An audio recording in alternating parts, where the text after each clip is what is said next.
Hello বন্ধুরা, সেলাইয়ের চ্যানেলে তোমাদের সবাইকে স্বাগত জানিয়ে শুরু করছি। আজকে তোমাদের দেখাচ্ছি ব্লাউজের পেছনের দিকে চৌকুট গলার কাটিং এবং কিভাবে আমরা সেলাই করব, এটাও আমি তোমাদের বুঝিয়ে বলে দেব। খুবই সুন্দর ডিজাইন চৌকুট গলাটা আর খুবই সহজ। প্রথমেই দেখাচ্ছি আমি এটা কিভাবে ভাঁজ করলাম। এটা লাইলিনটা নিলাম, লাইলিনের কাপড়টা, আর এটা ব্লাউজের কাপড়টা।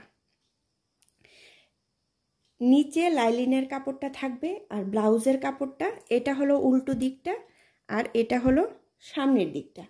একটু ভালো করে দেখলেই তোমরা বুঝে যাবে আমি ভাঁজটা কি করে করলাম। এইভাবে আমরা প্রথমে ব্লাউজটা ভাঁজ করে নেব।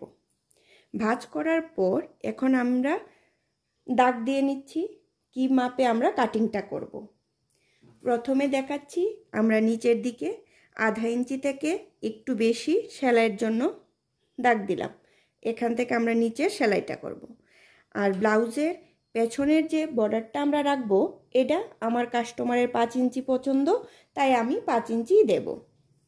দেখো 5 ইঞ্চিতে একটা দাগ দিয়ে নিলাম আর আধা ইঞ্চি বেশি নেব সেলাইয়ের জন্য, তাহলে এখানে আমরা 5.5 ইঞ্চি নিলাম আর এখানে আমরা নেব 2.5 ইঞ্চি। 2.5 ইঞ্চি থেকে কিন্তু আমরা বেশি নেব না। তোমরা 32 থেকে 36 পর্যন্ত, 32 থেকে 36 পর্যন্ত তোমরা 2.5 ইঞ্চি নিতে পারো, বা 36 হলে 2.5 ইঞ্চি নিতে পারো, কোনো অসুবিধা নেই, কারণ এটা আমি 36-এ ব্লাউজ বানাচ্ছি। আর যদি এর থেকে কম হয় তাহলে 1 সুতা কি 2 সুতা তোমরা কম নিতে পারো, কিন্তু বেশি নিলে হবে না, এটা তোমাদের লক্ষ্য রাখতে হবে। আর ব্লাউজের টোটাল লম্বাটা হবে 13 ইঞ্চি, তাহলে এখানে আমি 13 ইঞ্চিতে একটা দাগ দিয়ে দিলাম। আর উপরের দিকে আমরা যে কাটবো এটাতে কিন্তু ডুরি হবে না। ডুরি যেহেতু হবে না আমরা এখানে 1 ইঞ্চি নেব, 1 ইঞ্চি থেকে বেশি নেব না। যদি আমরা ডুরি দিয়ে পেছনে ডুরি বাঁধার ডিজাইন করতাম তাহলে আমরা এখানে 1 ইঞ্চি থেকে বেশি নিতে পারতাম, 2 ইঞ্চিও নিতে পারতাম, কোনো অসুবিধা হতো না। এখন দেখো আমি এইভাবে দাগটা দিয়ে দিচ্ছি। দাগ দিয়ে এখন আমরা কেটে নেব। একটু ভালোভাবে তোমরা লক্ষ্য করলেই তোমরা কাটিংটা শিখে যাবে। এখানে আমরা 2.5 ইঞ্চি নিলাম, 2.5 ইঞ্চি থেকে এইভাবে কাটিংটা করছি। কাঁধের জায়গাটা অনেক সময় পড়ে যাওয়ার প্রবলেম থাকে কাঁধ থেকে, তাহলে এই জন্যই আমরা কিন্তু এখানে কম নিলাম। এখন তোমাদের দেখাচ্ছি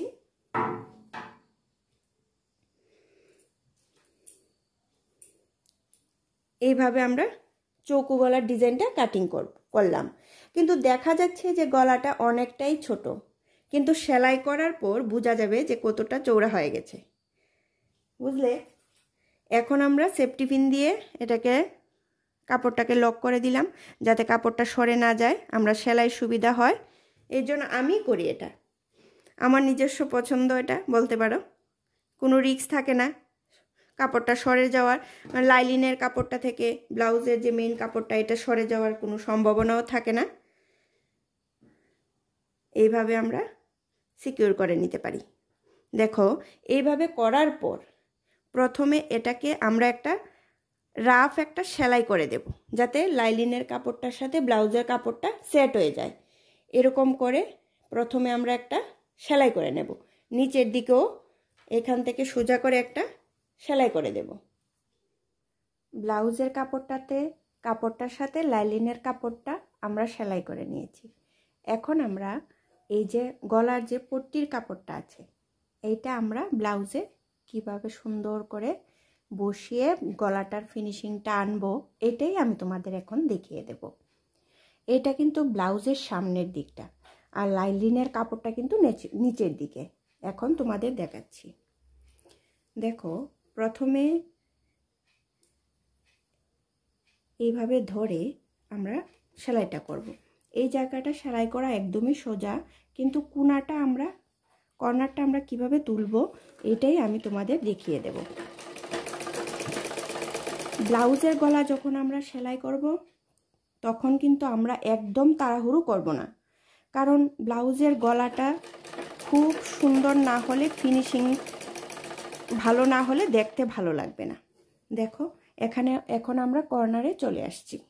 কর্নারে এসে আমরা কাপড়টা কিন্তু কাটবো না, পট্টির কাপড়টা না কেটে আমরা এইভাবে ভাঁজ করে ঘুরিয়ে দিচ্ছি। ভালো করে দেখো,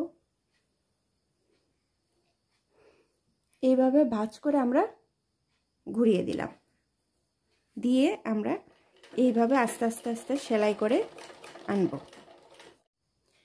আমি তোমাদের বারবার বলছি, গলা সেলাই করার সময় তোমরা কিন্তু একদম তাড়াহুড়ো করবে না, আস্তে ধীরে তোমরা গলাটা সেলাই করবে। একটা কর্নার আমি তোমাদের দেখিয়ে দিলাম, এখন আমি আরেকটা কর্নার দেখাচ্ছি। দেখো,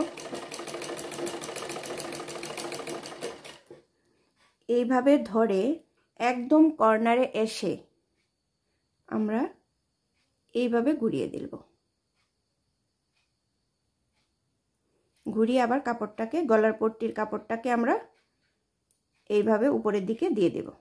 দেখো, আমরা কিন্তু কাটবো না, কিন্তু পট্টির কাপড়টা কিন্তু কর্নারে এসে কিন্তু কাটবো না। এইভাবে ধরে আমরা আবার গলাটাকে সোজা করে সেলাই করে দেব। গলার পট্টির কাপড়টা লাগানোর পর আমরা ছোট ছোট কাট দিয়ে দেব। ভালো করে কিন্তু লক্ষ্য করে দেখো, আমি যে কাটটা দিচ্ছি, কাটটা দেওয়ার সময় তোমরা অনেক সতর্কভাবে কাটটা দেবে, যাতে আমরা যে সেলাই করলাম সেলাইটা যাতে না কাটে। এমনি তো ছোট ছোট কাট দেব, কিন্তু চৌকো গলার ক্ষেত্রে সবচেয়ে গুরুত্বপূর্ণ কাটটা হলো কর্নারের যে আমরা কাটিংটা করব, কাটটা দেব। দেখো,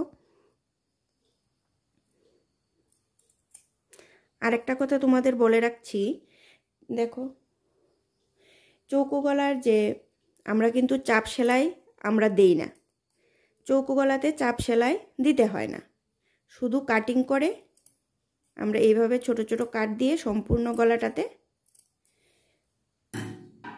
এই গলার পট্টির কাপড়টাকে আমরা এইভাবে ঘুরিয়ে আমরা এম সেলাই করে দেব। তাহলেই দেখবে আমাদের চৌকো গলাটা কমপ্লিট হয়ে যাবে। আমি কিন্তু চৌকো গলাতে চাপ সেলাইটা ব্যবহার করি না। দেখো, কর্নারটা অনেক সুন্দর আসবে। আমি তোমাদের এম সেলাইটা করেও দেখাবো। দেখো, এইভাবে কাট দিয়ে আমরা, তোমরা যাদের অসুবিধা হয় তারা একটুখানি আয়রন করেও নিতে পারো। যারা নতুন আছো তাদের একটুখানি অসুবিধা হতে পারে, কিন্তু যারা কন্টিনিউ সেলাই কাজ করো তাদের একদমই অসুবিধা হবে না। দেখো এইভাবে কর্নারটা আমরা ঘুরিয়ে তুলে দেব, আর ভিতর দিকে আমরা এম সেলাইটা করে দেব। এম সেলাইটা তোমাদের একটুখানি দেখিয়ে দিচ্ছি, তোমরা অনেকেই পারো, তাও আমি একটুখানি দেখিয়ে দিচ্ছি। দেখো, এইভাবে ধরে ভিতর দিকে কাপড়টাকে আমরা মুড়িয়ে দিলাম, দিয়ে এম সেলাইটা আমি কিভাবে করছি, খুবই সহজ সেলাই এটা আমরা অনেকেই জানি কিভাবে করতে হয়, তাও একটুখানি দেখিয়ে দিচ্ছি। দেখো, ব্লাউজের কাপড়টাতে থেকে অল্প করে একদম 2টা সুতা নেব, বেশি হলে নিয়ে তারপর গলার পট্টির কাপড়টাকে ভিতর দিয়ে দিলাম, দিয়ে সুইটা ঘুরিয়ে নিয়ে চলে আসলাম। এইভাবে দেখো, এইভাবে অল্প করে কাপড় উঠিয়ে পট্টির কাপড়টার ভিতর দিয়ে এইভাবে টেনে নিয়ে আসলাম সুইটাকে। এইভাবে আমরা এম সেলাইটা করে থাকি। দেখো, একদমই সহজ। এইভাবে আমরা সম্পূর্ণটা গলায় এম সেলাই করব। সম্পূর্ণ ব্লাউজটা কমপ্লিট করার পর দেখো লুকটা কিরকম আসছে। পেছনের দিকটাও তোমাদের দেখাচ্ছি। দেখো, চৌকোট গলার ডিজাইনটা, কর্নারটা একটু দেখে নাও। তোমাদের ভালো লেগে থাকলে তোমরা অবশ্যই লাইক, কমেন্ট, শেয়ার আর সাবস্ক্রাইব অবশ্যই করে দেবে। আবার দেখা হচ্ছে পরবর্তী ভিডিওতে।